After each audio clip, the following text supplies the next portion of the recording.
Follow along with the attendant group. Be adaptable.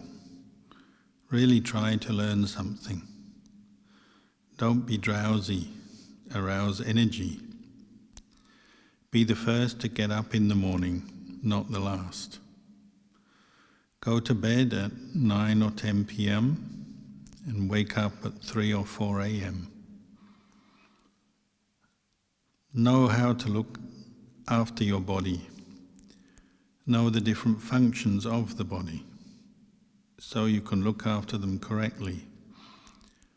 Like the moon, the body has a phase of waxing and a phase of waning.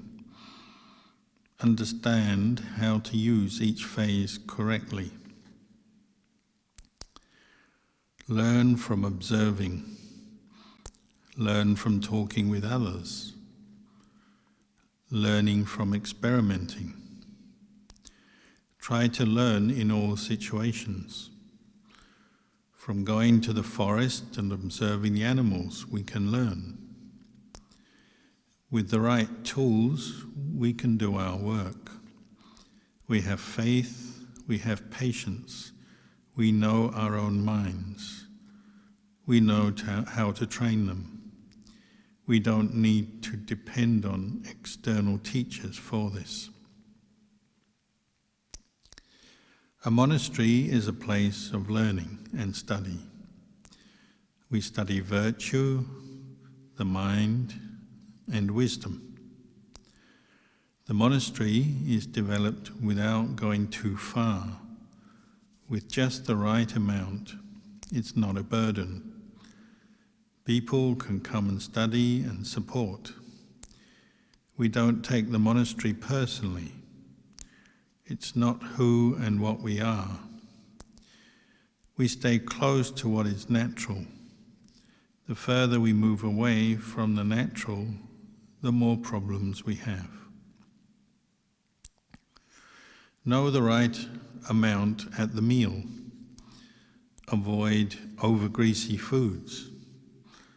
We take responsibility for our well-being by knowing the right amount of the different foods we eat.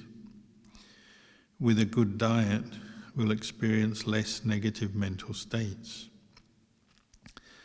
Likewise, we take care of how we consume through all our different senses and through our thinking. Sometimes we have a desire for a pleasure, but we don't see the suffering concealed within that desire. So we have to consider things carefully. After the meal, give your kuti a clean and do at least 40 minutes of walking meditation. Look at your own conduct, not that of others. Let go of attachment to status and class. We're all equal as people on the sense plane, on the same planet. More dangerous than the dangers of the natural world are the dangers of wrong views, which lead to actions based in greed, aversion, and confusion. We need to have gratitude for the things in our life, so that we take care of the things in our life. We live without bias towards others, seeing others equally as brothers and sisters. We share the kindness of our heart equally and without bias.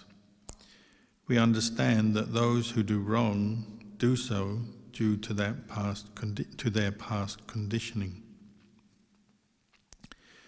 We live with respect for what's given to us, out of respect for the feelings of those who give it.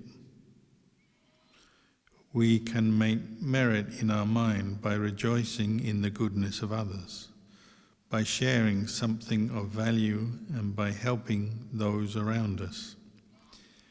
If someone gives us something of value, we can try to give something of value in return. We remember the good qualities of those who have helped us. We keep them in our heart. Living in nature, the mind can become still and worrying reduces. We understand the past has gone and the future has not yet been constructed. If we have too much thinking, we can find some simple task to calm our mind. Sometimes knowing too much can be a problem because it can lead to more worrying.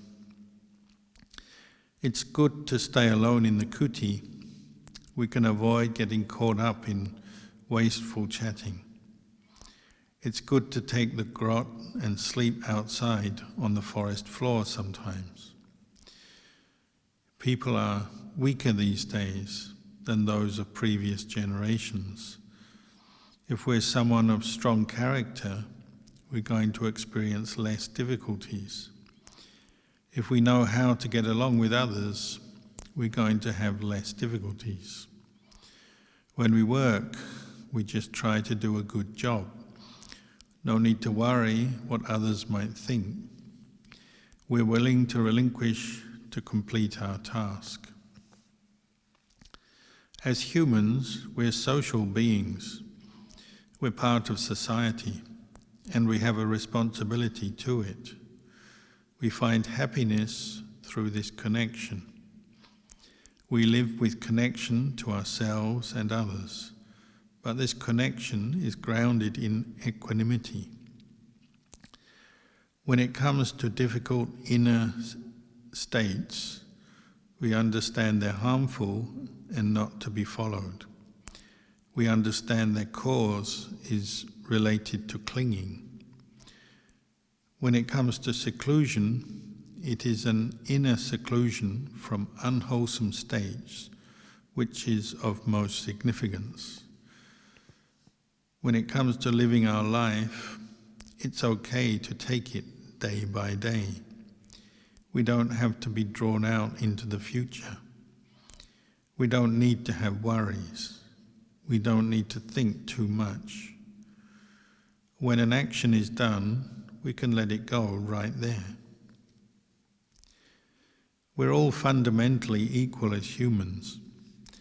Getting drawn into judging others is a low quality. If we go down into the mud, we're going to get muddy.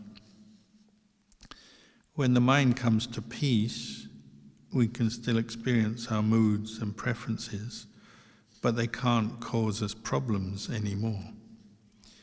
If a snake bites us on the hand is still just a hand. The snake is still just a snake. We just live normally. We don't need anything special. Discomfort, aging, sickness and death. When we don't worry about them, then we see them as just normal things.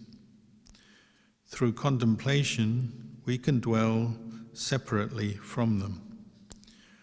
Through contemplating the skeleton, we can free ourselves from self-views. We understand the sexual desire in human beings is the same as that experienced by animals, the same as in dogs and snakes. We understand the body as a burden of the mind. This is a burden we release at death. We start with the relinquishing, which allows us to take part and help out. We continue relinquishing all the way to Nibbana.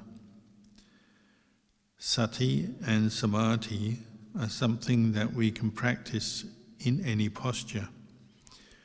With Sati and Samadhi, we identify what's dangerous and avoid it. Doing this repeatedly leads to purification.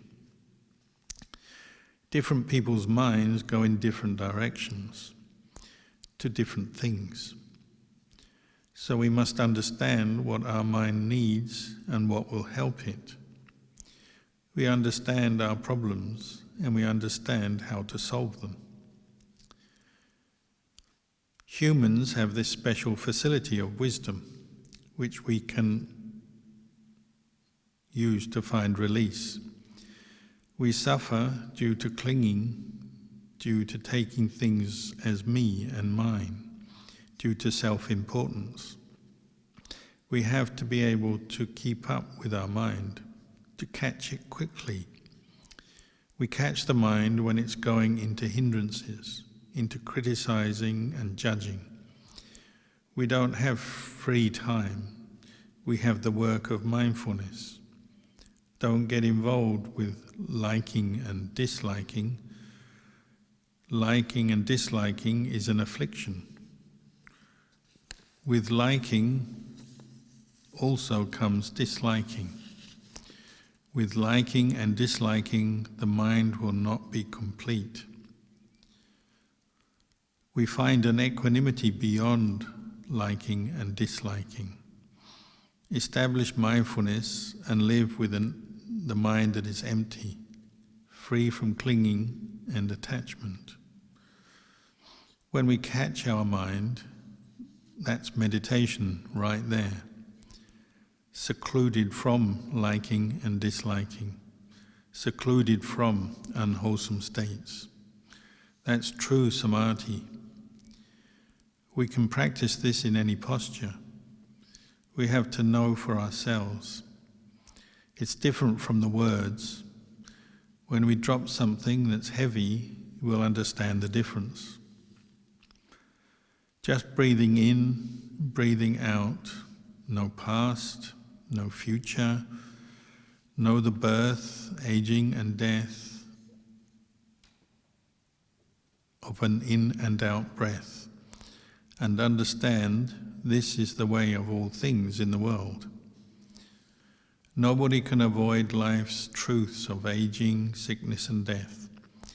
These truths we have to face alone. Human birth is very hard to find, and having attained this human birth, we should use it to its full potential. There is nothing of more value and nothing comparable to a mind that has been fully trained. Be a refuge to yourself. Have patient endurance. Don't be heedless. Know your own mind. Others can be a refuge to us for a short time, but long term we have to be a refuge to ourselves. Being a refuge to ourselves depends on the qualities of our behavior. We don't need to get caught in judging ourselves as good or bad. We have equanimity. We're patient with our sadness, with our desires, with not getting what we want. It's not an external matter, but an internal matter. And sometimes we have to put up a fight. As for myself, I'm getting ready to go home. Our true home is emptiness. Nothing is left, nothing remaining, just nature. Will you practice what I've told you? It involves going against the normal ways of society. It's a talk given by Luang Por Liem on one of his overseas trips.